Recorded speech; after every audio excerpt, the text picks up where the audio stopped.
Coquitlam. Thank you, Madam Speaker. I'm pleased to participate in today's debate on the NDP motion regarding the Phoenix pay system, or as it's known by many public civil servants, the Phoenix nightmare. It's been 2 long years, and through it all, public servants have been unwavering. They kept showing up for work, despite the fact that they were not getting paid correctly. They continued to deliver outstanding service to Canadians.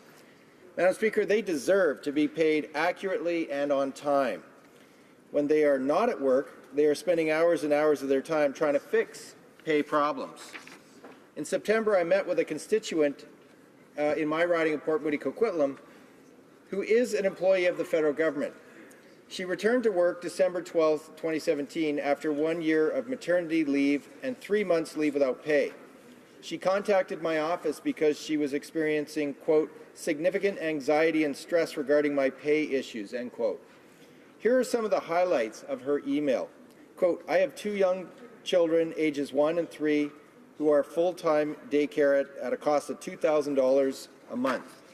I pay for a large mortgage and strata fees on a townhouse. I return to work at 80% capacity 4 days a week in order to balance my duties at home, and therefore have a 20% reduction in pay, which is my choice, but necessary to care for my children in order to return to work. I needed to purchase snow tires for my vehicle at a cost of $1,200 to ensure my children are safe in my vehicle. I also pay daily parking fees to be at work. Therefore, I have considerable monthly expenses, and every dollar missing from my paycheck causes me stress and anxiety.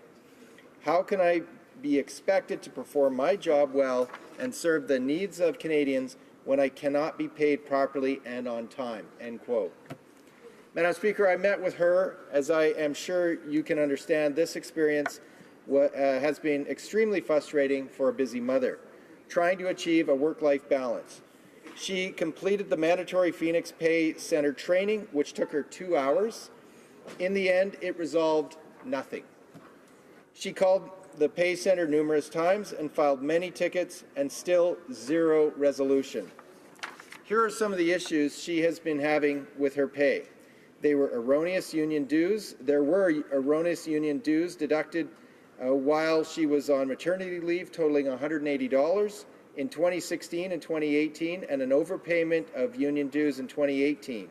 She was not paid for work on December 12th and 13th. Merry Christmas indeed, Madam Speaker. There have been deductions for benefits over multiple pay periods which were incorrect and total almost $400 when they should be less than $100. On top of those issues, she's trying to buy back her pensionable service for when she was on maternity leave, but the pension center has informed her that the pay center miscalculated her pension buyback amount. Oh. As her MP, I'm baffled as to why no one has met with her to review these issues and why they can't be resolved. My office has intervened and written on her behalf, but we still have no resolve. I have another constituent who works at Service Canada and was issued an incorrect T4 for 2016. She was told to use the incorrect T4 to do her taxes, which she did, and as a result, she received a refund in excess of $18,000, which she knows she isn't entitled to. Now it's 2018, and not only is she waiting for her 2017 T4, but she is still waiting for a correct T4 for 2016. Oh. I'm sure if it was the other way around, and she was owed over $18,000 in taxes, her issues would be resolved by now. What a shame, Madam Speaker. All public servants are asking for is a payroll system that will pay them accurately and on time. Every time. Is it really too much to ask? Here's another example, Madam Speaker. Quote, I'm a resident of Coquitlam and a federal government employee. I've been experiencing ongoing issues with my pay since last July. I have diligently followed all of the required protocols to resolve these problems with the Pay Center and Trusted Source to no avail, and it was recommended to me that I contact my Member of Parliament. I'm writing to you to seek your assistance in having my pay problems resolved and to express my frustration with the pay problems that I've experienced since Phoenix was implemented. I'm writing this on behalf of my colleagues who who are also experiencing pay issues, including getting paid at all, end quote. Not getting paid at all. Madam Speaker, that is unacceptable. Can you imagine how quick Phoenix would be fixed if MPs and senators weren't getting paid at all? Oh, no kidding. Madam Speaker, this has been going on for 2 long years. Public servants deserve to be paid correctly and to be paid on time.